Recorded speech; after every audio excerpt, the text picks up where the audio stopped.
अवधूत चिंतन श्री गुरुदेव दत्त.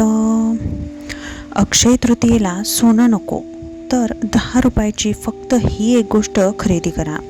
तुमच्या आयुष्यामध्ये माता लक्ष्मी नक्की प्रसन्न होईल. नमस्कार स्वामी भक्तांनो, तुमचं सर्वांचं या व्हिडिओमध्ये मनपूर्वक स्वागत आहे. आजचा हा दिवस सर्व स्वामी भक्तांसाठी सुख, शांती आणि समृद्धीने भरलेला जावो ही स्वामीचरणी विनम्र प्रार्थना करते आणि आजच्या व्हिडिओला थोडाही वेळ न दवडता सुरुवात करते. तर अक्षय तृतीया हा वर्षातील सर्वात पवित्र दिवस मानला जातो.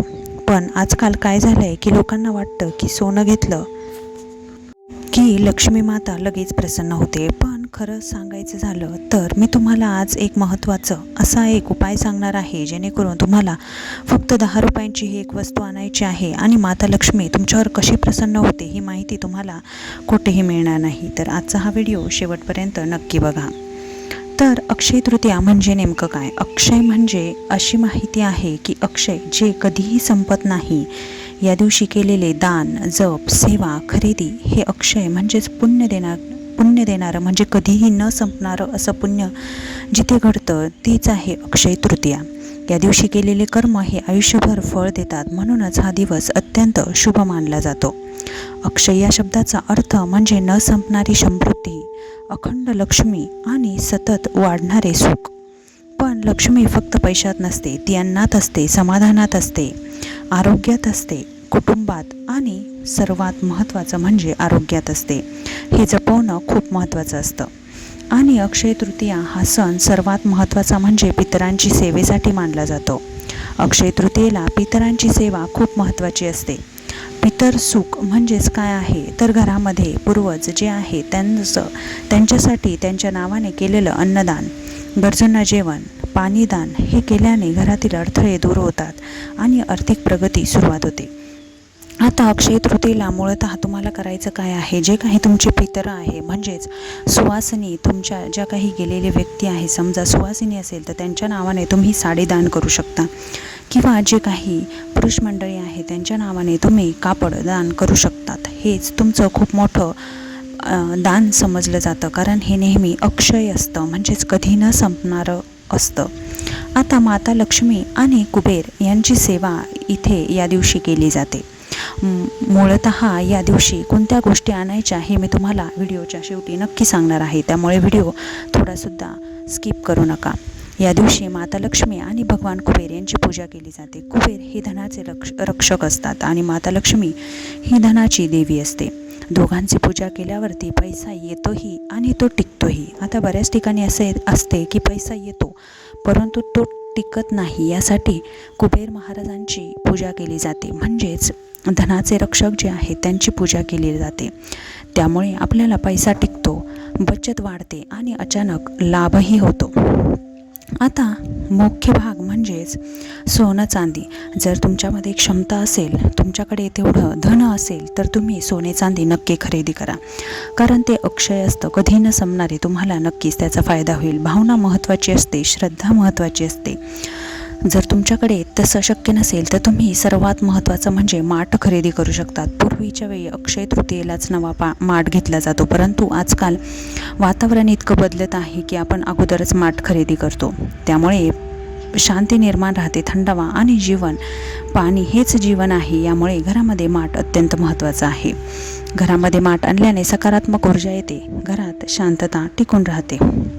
त्यानंतर दुसरा पदार्थ म्हणजे मीठ. मीठ खूप शक्तिशाली असतं. तुम्ही 5 पक्वान्न करा परंतु त्यात मीठ घालू नका, त्या अन्नाला काहीच महत्त्व राहत नाही.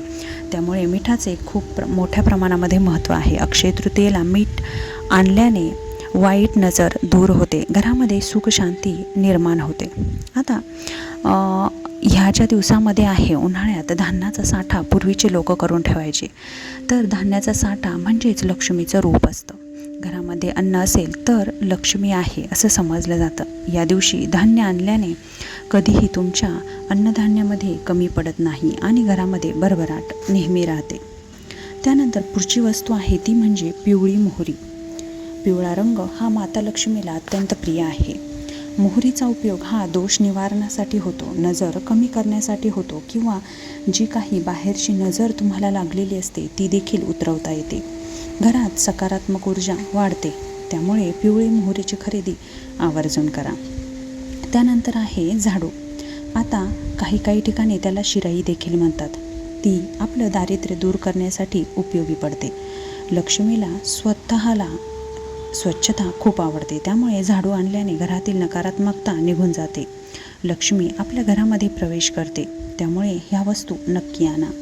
तुम्हाला जर इतर वस्तू असतील तर तुम्ही पांढऱ्या वस्तूंची खरेदी करू शकता. पांढऱ्या वस्तूमध्ये तुम्ही तांदूळ देखील खरेदी करू शकता. यानंतर तुम्ही हळद, कुंकू किंवा पाण्याचा कलश या वेगवेगळ्या गोष्टी जर तुमच्याकडे नसतील तर त्या नक्की तुम्ही खरेदी करा. आता तुमच्याकडे जर देवाचा टाक नसेल तर तुम्ही टाकही अक्षय तृतीयेच्या दिवशी खरेदी करू शकता. आता अक्षय तृतीयेच्या दिवशी कोणत्या गोष्टी खरेदी करू नये? मूळतः अक्षय तृतीयेला टोकदार वस्तू म्हणजे कात्री, खिळे किंवा सुरी असे गोष्टी खरेदी करू नका. भांडणं करू नका. वाईट विचार मनामध्ये ठेवू नका. हा दिवस फक्त शुद्धतेला महत्त्व असते. या दिवशी दान केल्याने हे अनंत कोटीचे असे म्हणजे अनेक जन्मांचे असे फळ आपल्याला मिळते. मूळतः अक्षय तृतीयेच्या दिवशी अन्नदान, पाण्याचं दान किंवा कपड्यांचं दान तुम्ही करू शकता. मैत्रिणींनो, तुम्हाला सर्वात महत्त्वाचं सांगायचं झालं तर अक्षय तृतीया हा मूळतः पितरांचा सण असतो. पितरांच्या दिवशी या दिवशी करा आणि केळीचं पूजन केलं जातं. करा आणि केळीचं दानही केलं जातं. आपल्या घरामध्ये करा केळी आणून त्याचं पूजन करून त्याचं दान केलं जातं. हेच सर्वात महत्त्वाचं म्हणजेच अक्षय तृतीयेच्या दिवशी केले जाणारं पूजन आहे. यामुळे तुम्हाला अनंत कोटीचे असे फळ आणि अनंत कोटीचे पुण्य तुम्हाला मिळते. माता लक्ष्मी तुमच्यावरती सदैव प्रसन्न राहते. फक्त माता लक्ष्मीला आवडणाऱ्या मी सांगितलेल्या ह्या 5-10 गोष्टींपैकी एक जरी वस्तू तुम्ही खरेदी केली ती फक्त 10 रुपयांमध्येही मिळते. मग फक्त तुम्हाला हे बघा, आपल्याला खूप काही मोठं आणायचं नाही आहे. मी तुम्हाला सोनं चांदी खरेदी करा हे तर तुम्हाला बिलकुलही म्हटलेले नाही. फक्त ह्या ज्या गोष्टी आहेत की ज्याने तुमचं पुण्य वाढेल आणि तुमची अक्षय तृतीया ही फलदायी होईल. माता लक्ष्मीचं तुमच्या घरावरती नजर, आपण म्हणतो ना की माता लक्ष्मीला आपण ॲट्रॅक्ट करून घेऊ, अशा पद्धतीने माता लक्ष्मीचा तुमच्या घरावरती आशीर्वाद टिकून राहावा यासाठी या गोष्टींपैकी एकतरी गोष्ट तुमच्या घरी आणा आणि तुम्ही धनधान्य पूर्ण व्हा हीच स्वामीचरणी मी प्रार्थना करते. प्रिय मैत्रिणींनो, सोनं घेतलं नाही तरी चालेल, परंतु भाव महत्त्वाचा आहे, श्रद्धा महत्त्वाची आहे. तुम्ही 10 रुपयाची वस्तू आणून जर तुम्हाला सुख मिळत असेल तर माता लक्ष्मी तुमच्यावरती सदैव प्रसन्न होते. तुम्हाला जर हा व्हिडिओ आवडला असेल तर या व्हिडिओला लाईक, शेअर आणि सबस्क्राईब नक्की करा. झालेली सेवा स्वामी महाराजांच्या चरणी अर्पण करते. तोपर्यंत श्री स्वामी समर्थ. जय जय स्वामी समर्थ. या व्हिडिओला लाईक नक्की करा, सेवा करा आणि सेवेकरी व्हा. धन्यवाद.